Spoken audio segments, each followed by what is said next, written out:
저희가 청년의 입장에서 조금 말씀드리겠습니다.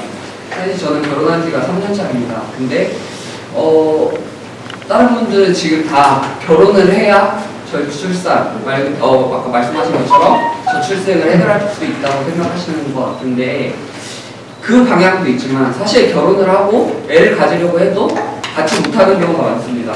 특히 저희 같은 경우에는 저희가 충남 부여에 있는데 아까 윤재현 대변인님께서 말씀해 주신 것처럼 산부인과가 없습니다.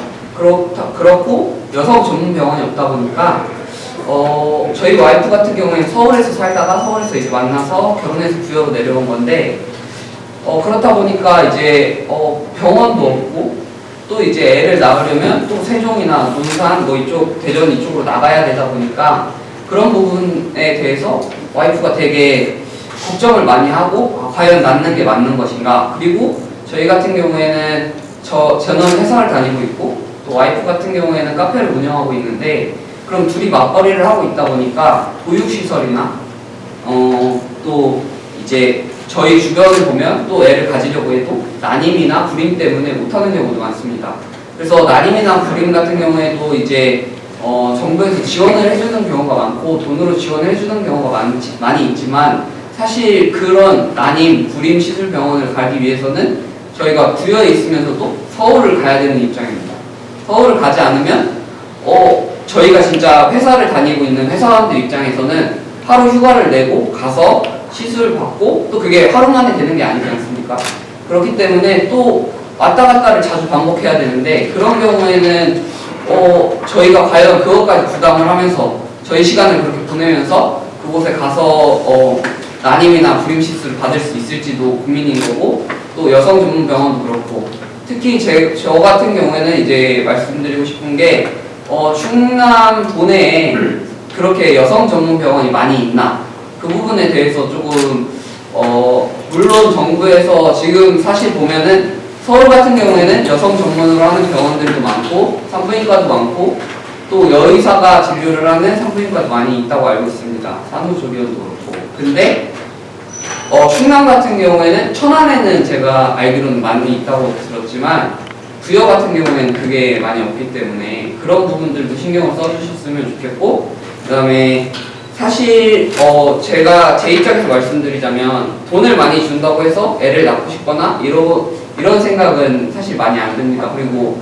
그렇게 지원을 해주는 것보다 차라리 인프라를 잘 갖춰놔서 갖고자 하는 사람이 이 병원에 자주 다닐 수 있고 또 애를 낳아서 보육시설에 맡기더라도 이제 지금 큰 회사들 같은 경우에는 사내 보육시설이 잘 돼 있는 경우도 있지만, 그렇지 않은 회사들 같은 경우에는 연합을 해서 사내 보육원 이런 제도를 좀 시행해도 좋지 않을까 이런 생각을 해봤습니다. 이것으로 제 의견을 마치겠습니다.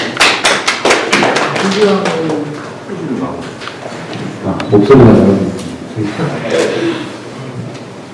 저는 개인적으로 오늘 정책 토론인데 약간 인간의 본질적인 얘기를 좀 하고 싶습니다. 왜냐하면 정책은 제가 볼 때 우리나라 너무 완벽합니다. 어느 나라 못지않게 저출산이나 출산율에 대해서 너무 완벽합니다. 그리고 찬성을 너무 박수를 쳐드리고 싶고, 그리고 인간의 본성으로 봤을 때 결혼이라는 것은 사랑을 해야 되는 것이고 아이는 사랑의 결실인데, 어느 순간 이 토론자는 사랑이라는 단어 자체가 언급이 없는 게 너무 아쉽습니다. 또한 우리 사회는 현재 너무나 갈등이 거의 최고조에 달하는 사회가 되었습니다.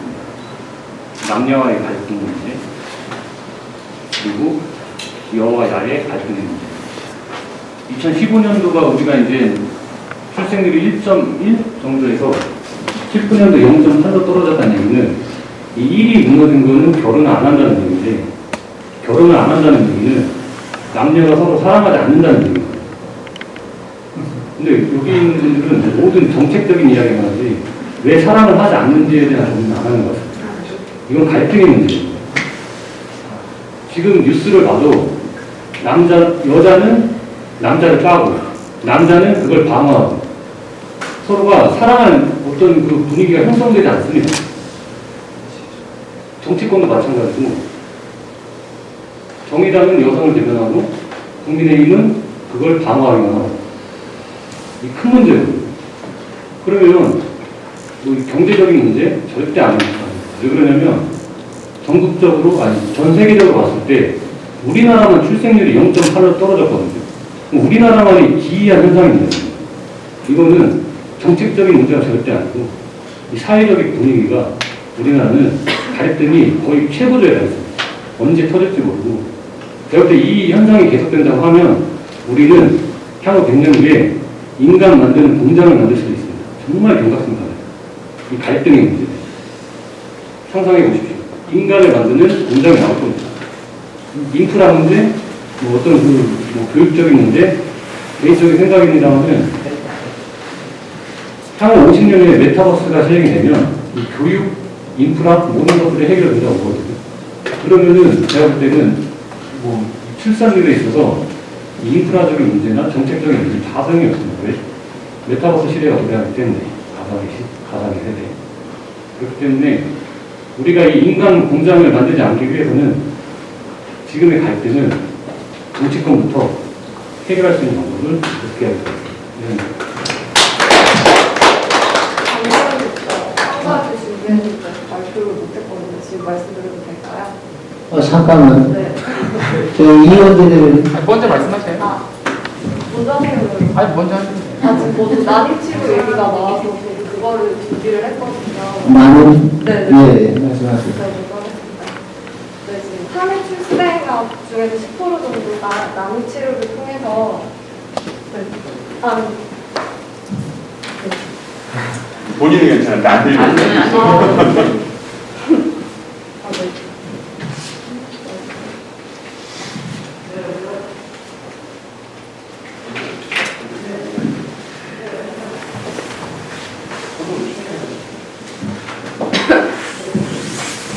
말씀드리겠습니다. 네, 지금 한해 출생아 중에서 10%가 난임치료를 통해서 태어나고 있는데요. 애를 낳을 생각이 없는 부부들한테 돈 줄 테니까 애를 낳으라는 것보다 정말 애를 낳고 싶어하는 부부들에게 지원을 해주는 게 좋은 방법 같습니다. 근데 지금 정부가 출산율을 높이기 위해서 건강보험 급여로 이제 난임 시술을 지원해주고 있는데요. 이것도 이제 건강보험 가입자라고 해서 모두 다 혜택을 받을 수 있는 건 아니에요. 그렇기 때문에 지금 2인가족 기준으로 월 소득이 5,590만 원 이하거나 중위소득 180% 이하여야지 지원이 가능합니다. 그렇기 때문에 이제 고소득자들은 이런 혜택을 받는 게 어렵거든요. 그렇기 때문에 이제 난임 치료 비용을 소득 기준 횟수 제한 없이 나라에서 무상으로 지원해 주면 좋을 것 같습니다. 네. 저희 이원재들 좋은 말씀 진짜 많이 하세요. 생각이 겹치시는 분도 있고, 뭐, 다른 생각을 가지고 계신 분도 있으신 것 같아요. 우선 뭐, 외국인 이민 정책 같은 경우에는 저는 요거는 최대한 좀 압박을 해서 좀 시행을 해야 될 거라고 저는 생각을 하는데, 외국인 이민 정책은 국적 취득에 완화라든지 이런 식으로 어떤 주장을 많이 해주셨어요. 근데 이제 외국인이 어떤 국내에 입국해가지고 국적을 취득하는 이런 상황까지 놓여졌을 때 또는 나중에 결혼을 해서 자녀까지 낳았다고 생각을 했을 때 우리 그 사회에서 이 외국인 어떤 다문화 가정을 인정을 해주고 어떤 좀 받아들일 준비가 좀 되어 있냐 이거 먼저 어떤 선행이 되어야 되는데 우선적으로 외국인을 들여와가지고 어떤 출생의 도구로 좀 사용한다는 거는 좀 생각을 좀 필요성이 좀 있는 것 같고요. 아까 말씀하셨던 것처럼 큰 틀에서는 저는 저출산 정책이 이미 충분하다고 생각을 하고 있어요. 우리 부위원장 말씀 해주셨지만 저는 기혼자입니다. 애가 3명인데요. 그래서 보니까 실질적으로 이제 정책을 어떤 받는 그 정책의 결정으로 인해 가지고 여기 복지 혜택을 받는 실질적으로 받는 사람 중에 하나잖아요. 그러다 보니까 큰 틀에서는 저출산 정책이 이미 국가에서 충분한데 이게 왜 자꾸 좀 부족하다라고 우리가 좀 생각을 하느냐 그거를 이제 생각을 좀 해봤어요. 그래서 제일 중요한 거는 좀 세밀한 정책이 좀 필요하다라고 저는 생각이 들어요. 저 같은 경우는 지금 7세, 5세, 3세의 자녀가 있는데 7세 같은 경우에는 곧 초등학교에 입학을 하고 5세나 3세 같은 경우는 지금 유아 어린이집을 다니고 있습니다. 근데 이제 그 앞으로 이제 초등학교 들어갈 이 첫째 같은 경우에는 그 수업이 12시에서 1시에 끝나요. 그럼 1시부터 5시까지 이 양육을 누가 책임져 줄 거냐? 지금 초등학교에서는 그 보육이라고 해가지고 1시부터 5시 또는 6시까지 보육을 책임져 주고 있는데 이게 공급이 너무 적다 보니까 수요 공급의 원칙에 의해 가지고 내가 투표를 해야 되는 상황이 발생되는 거예요. 그러면은 나머지 사람들은 결국은 사교육을 돌아야 되는 상황이거든요. 말씀하셨지만 일반적으로 우리 그 동네 그 취업 활동자 중에서 평균 300만 원이 안 되는 걸로 저는 알고 있어요.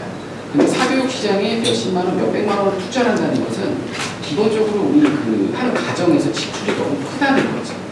이 생계 유지비가 100만 원, 150만이 이미 넘어갔고, 예를 들어 월세로 살고 있는 상황에서 월세 비용까지 부담을 하게 되면 거기에 사교육까지 또는 자녀가 1명 이상 또는 2명까지 있다라고 하면 사교육 비용이 너무 과도하게 들어가지고 결국은 부채가 이제 감당할 수 없는 그 상황까지 발생이 된다는 거죠.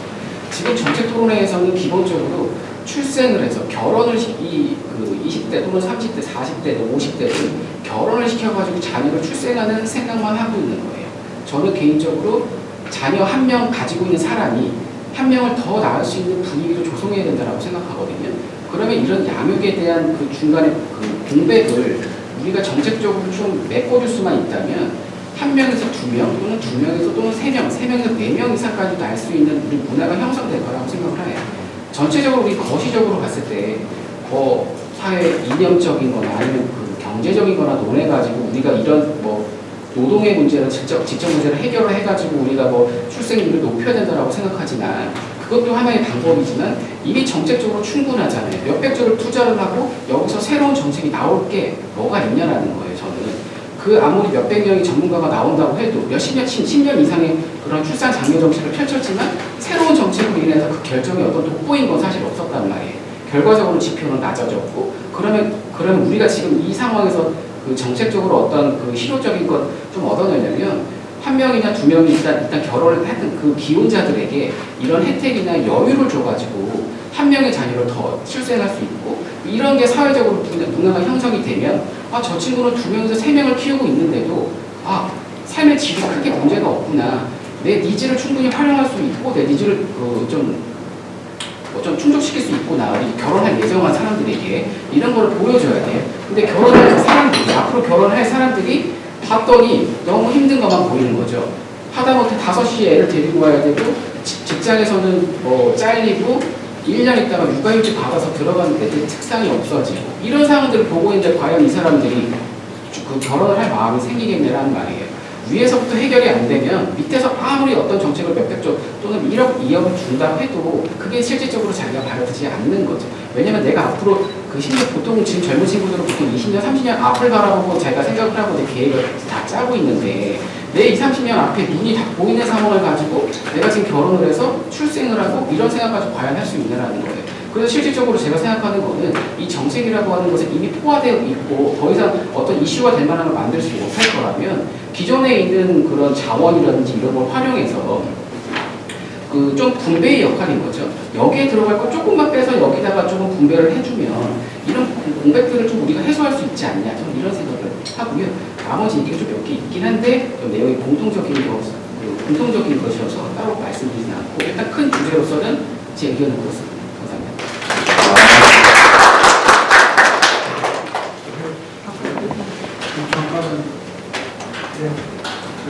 이경호 교수님. 네, 저는 오늘 정책 토론회가 있다고 해서 굉장히 큰 기대를 하실 것 같습니다. 대부분 말씀하시는 내용들을 보면은 대외적인 여건들, 환경들에 대해서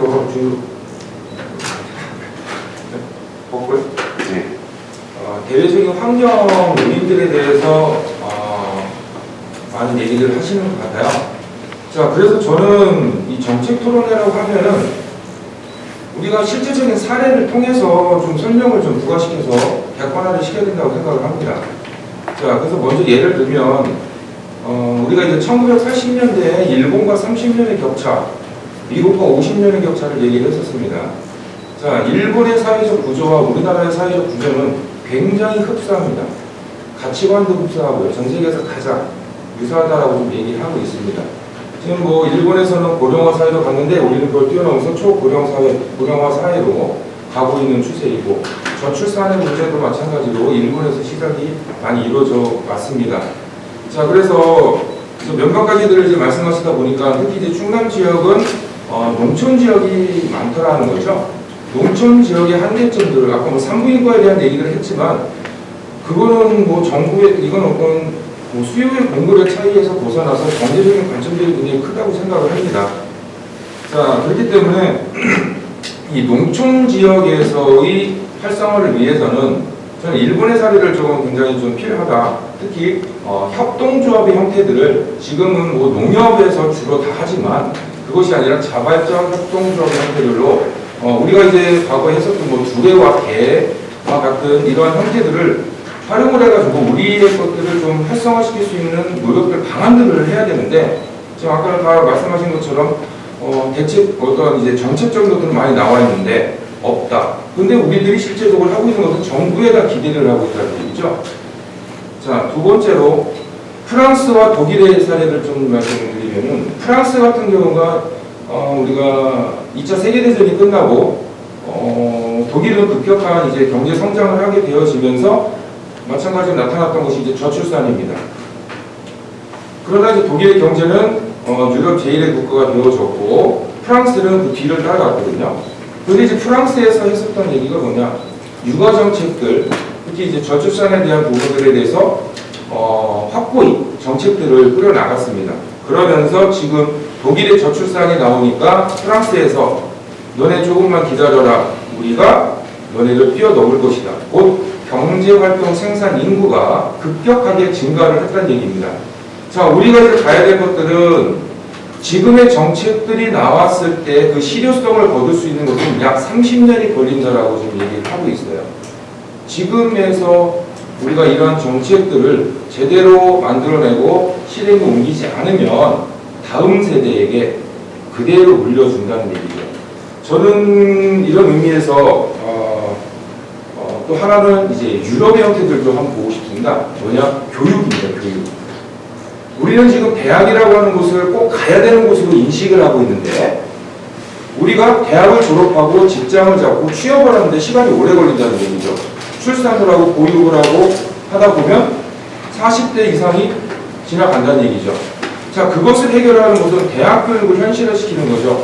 대학을 아까 이제 뭐 가치의 변화들, 뭐 문화의 변화들이라고 말씀하셨는데, 대학이라고 하는 것을 꼭 다녀야 하는 곳인가라고 하는 것을 좀 문점을 좀 둬야 됩니다. 고등학교를 졸업하고 지역에서 지역민들이 정주화할 수 있는 방안들을 만들어내야 된다는 것이죠. 그래서 이제 유럽에서는 또는 또 일본에서도 이런 형태들이 아주 좀 잘 이루어지고 있다는 점들을 좀 말씀을 드리고 싶고, 뭐 요즘에 또 뭐 산부인과가 없는데 요즘 또 이제 뜨고 있는 것이 조산원들이 좀 요즘 많이 생겨나고 있죠. 그래서 산부인과를 대체할 수 있는 조산원들이 만들어진다는 것은 어떤 이제 민간에서 새로운 형태를 좀 만들어지고 있는 것은 아닌가라고 좀 보여지고 있습니다. 자, 그래서 또 아까 좀 이민 정책들 말씀하셨는데, 우리나라는 기본적으로 외국인 노동자들을 유입시키는 데 있어서 고용 허가제를 하고 있거든요. 근데 이제 유럽 같은 경우에는 노동 허가제를 할 수 있습니다. 자, 큰 차이는 취업이 돼서 오느냐, 아니면은 우리나라에 와서 취업을 자기들이 하느냐, 그러니까 정주화의 기간이 달라진다는 것을 뜻하게 되어지죠. 자, 이런 것들을 어떻게 방안들을 만들어낼지에 대해서 이제 저는 세부적인 이런 안건들을 가지고, 여기서 우리가 전체적인 큰 그림을 이제 가지고 봤다라면은 세부적인 안건을 가지고 해외 각국의 사례라든지 우수 사례들을 가지고 좀 한번 이제 다음 토론회에서 좀 살펴보면은 좀 더 현실화되지 않을까라고 생각이 되어집니다. 네, 감사합니다.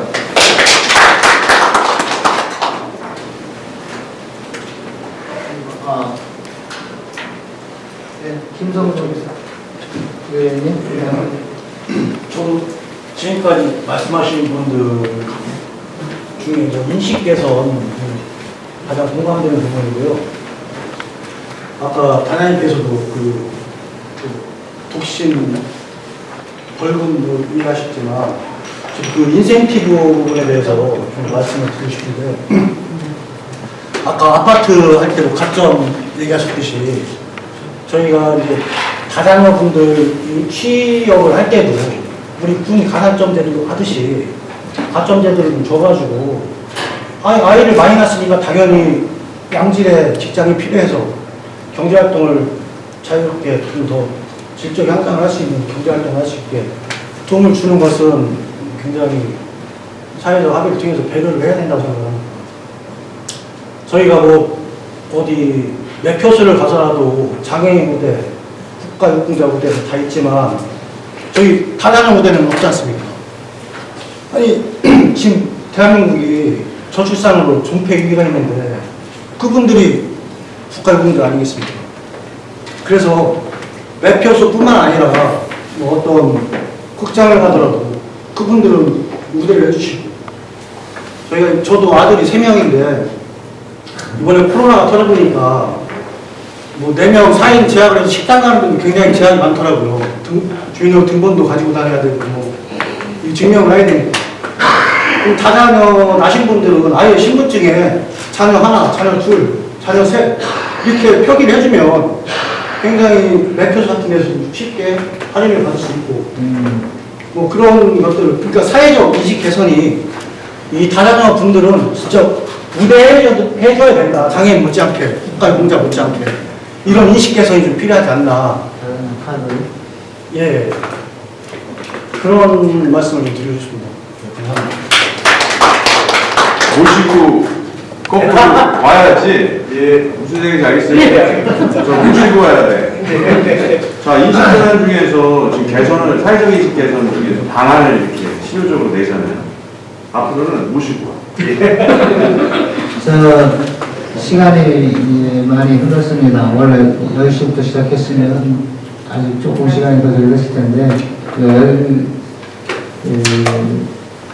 10시 반부터 해서 1시간 반 동안 열띤 토론을 했습니다. 사실은 15일날 아마 어떤 기사를 보면 이런 기사에 제목이 뭘 해도 안 된다 이런 기사가 있습니다. 그리고 저출산 문제입니다. 뭘 해도 안 된다. 충남도에 저출산 우리가 이거를 계획하고 뭐 충남도가 그런 걸 하는지 몰랐었는데 14일 날 충남도가 저출산 대책위원회를 열었었습니다.